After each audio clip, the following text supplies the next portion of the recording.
नाराज किसानों ने विद्यालय में बंद किए अन्ना मवेशी, प्रशासन में मची खलबली।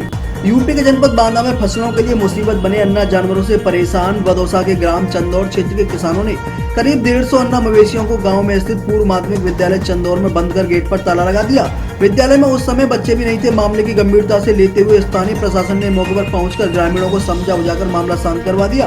आपको बता दें कि बांदा जिले के बदौसा थाना अंतर्गत ग्राम पंचायत चुनावों में विगत कई महीनों से गाँव में अन्ना मवेशी किसान की फसलों को चट कर रहे हैं, जिसकी शिकायत ग्रामीणों के द्वारा ग्राम प्रधान से लेकर जिलाधिकारी तक कर चुके हैं। ग्रामीणों की समस्या को लेकर शासन द्वारा लगातार अनदेखा किया जा रहा है तथा ग्राम प्रधान ने गौशाला का निर्माण अभी तक नहीं करवाया है, जिससे आक्रोशित होकर ग्रामीणों ने आज सुबह लगभग 150 गायों को पूर्व माध्यमिक विद्यालय में बंद कर दिया और स्कूल में ताला लगा दिया। स्कूल में मवेशी बंद होने से स्कूली बच्चे बाहर से ही चलते रहे। ग्रामीणों की मांग की थी पहले गौशाला बनवाई जाए या फिर विद्यालय का ताला खोला जाएगा। स्थानीय प्रशासन को मामले की जानकारी हुई तो उन्होंने मौके पर पहुंचकर ताला खुलवाया। आपको बता दें कि यहाँ किसानों की सैकड़ों बीघे फसल द्वारा मवेशियों द्वारा चर ली गई है। शिकायत के बाद भी ग्राम प्रधान व स्थानीय प्रशासन द्वारा इस समस्या का समाधान नहीं कराया गया है। दोनों ही लोगों की जुगलबंदी से क्षेत्र की जनता परेशान है। Bureau report, Banda, UP. उसके लिए प्रधान को भी बताया गया आप सुनेंगे। भैया क्या नाम है आपका? शिव कुमार यादव। कहाँ रहते हैं? चंदौर में। अच्छा, आज ये विद्यालय में गाय अंदर घुसी हुई थी, क्या मामला है ये? मामला ये है सर कि यहाँ का गौशाला बनने का सर्वे हो गया जून जुलाई में जी, लेकिन आज तक गौशाला नहीं बन रहा और जो मान लो ये आगानी फसल थी तो सारी नष्ट हो गई है। अब ये किया जा रहा है किसी भी तरह से ये फसल अगली बचाई जाए, नहीं तो ये बच्चे क्या खाएंगे और लोग क्या खाएंगे, ये मुल्क क्या खाएगा। अगर अनाज धरती पर पैदा नहीं होगा तो किसका ये निर्वहन अर्थतंत्र देश का कैसे चलेगा। अगर सरकार ने व्यवस्था दिया है तो इसकी वैकल्पिक व्यवस्था क्यों नहीं की जाती? क्या आप लोगों ने प्रशासन से नहीं कहा, कुछ समस्या बताई नहीं? प्रशासन से कई बार रिपोर्ट दी गई सर, और यहाँ तक ये आश्वासन मिलता है प्रशासन से कि अभी ये कर दिया जाएगा। अगर प्रधान के पास बात आती है तो अभी कल एसडीएम साहब को कुछ किसान भाइयों ने शिकायत की है कि श्रीमान जी अब ये फसल किसी तरह से बचवाया जाए, लेकिन एसडीएम साहब ने जवाब यही दिया है कि मैं नहीं जानता, आप सचिव जाने, प्रधान जाने। और लेखपाल से पूछा गया, उन्होंने कहा मैं तो भाई अपना काम कर दिया है, मैंने जमीन निर्धारित कर दिया है, उसका सर्वे कर दिया है, अब ये आपका प्रधान जाने। तो श्रीमान जी ये अगली ये फसल का क्या होगा, हम ये विकल्प पूछना चाहते हैं। जैसा कि देखा जाए तो उप जिलाधिकारी अतर्रा, इन्होंने भी कोई आश्वासन ठीक नहीं दिया है। ठीक नहीं दिया सर। है तो आप लोग कहाँ जाएंगे, किस प्रकार अपनी फसल को बचाएंगे, क्या करेंगे?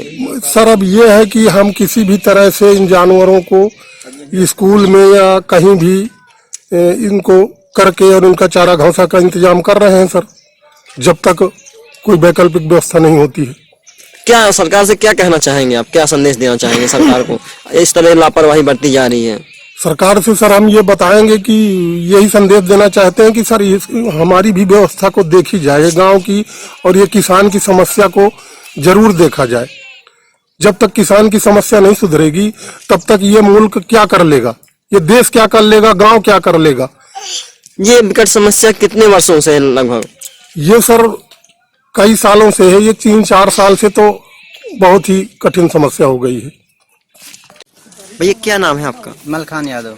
कहाँ रहते हैं? चंदौर में। अच्छा, क्या समस्या है यहाँ पर? सर ये हमारी जो है आषाढ़ी फसल भी नष्ट हो गई, जो है ज्वार, जो है जो आषाढ़ी फसल होती है, मूंग सूंग दुनियादारी, ये सब नष्ट हो गई सर। अब हम जो है कई बार शासन प्रशासन को सबको अवगत करवाए कि सर ऐसी ऐसी समस्या है, तो वहाँ कोई कार्य नहीं हो रहा। कह रहे हैं कि जो है सचिव और प्रधान के खाते में पैसा भेज दिए गए है, वो बन जाएगा ऐसा शासन मिल रहा है। आज हमको जो है जुलाई से यही सब सिस्टम मिल रहा है। तो अन्ना जानवर आपके यहाँ खुला घूम रहे हैं? जी। फसलों को नुकसान पहुँचा रहे हैं? जी सर। तो गौशाला बनी है आप गाँव में? नहीं सर, गौशाला की तो बात कर रहा हूँ कि जो है जुलाई में पैमाइश हो गई थी, सामने जो जमीन पड़ी है जी। कह रहे हैं कि लेखपाल से कल बात हुई इसी संबंध में, तो बोल रहे हैं कि हमने पैमाइश कर दिया है, नाप दिया है, अभी ये बने या ना बने हमसे कोई मतलब नहीं। फिर कल हम 3-4 लोग किसान लोग जो है एसडीएम साहब के पास भी गए, तो एसडीएम साहब को एप्लीकेशन दिया, बताया कि सर ऐसी समस्या है। तो एसडीएम साहब बोले कि पैसा तो शासन भेज दिया है प्रधान सेक्रेटरी खाते में। अब मैं कुछ नहीं कर पाऊंगा, वो सचिव से और प्रधान से कहिए वही बनवाएगा गौशाला। तो क्या आप लोगों के कहने से क्या गौशाला बन जाएगी? अगर आप लोग कहेंगे, अधिकारी नहीं कह रहा है, आप लोग कह रहे हैं, तो आप लोगों के कहने से गौशाला बन सकती है? अब श्रीमान जी ये पूरी पंचायत इस जो है उसमें आ गई है देश में कि जब तक गौशाला नहीं बनेगा तब तक ये जो पूर्व माध्यमिक विद्यालय में जहाँ पर गाय को रखा गया है तब तक यहाँ गाय को हम रखेंगे। ये फसल हमको बचाना है, चाहे हमको जितना जुल्म सहना पड़े, चाहे जितना हमको परेशानी झेलना पड़े, हम सब कुछ झेलेंगे, लेकिन ये विद्यालय खुलेगा नहीं जब तक इसका जो है अस्थायी समाधान नहीं हो जाएगा।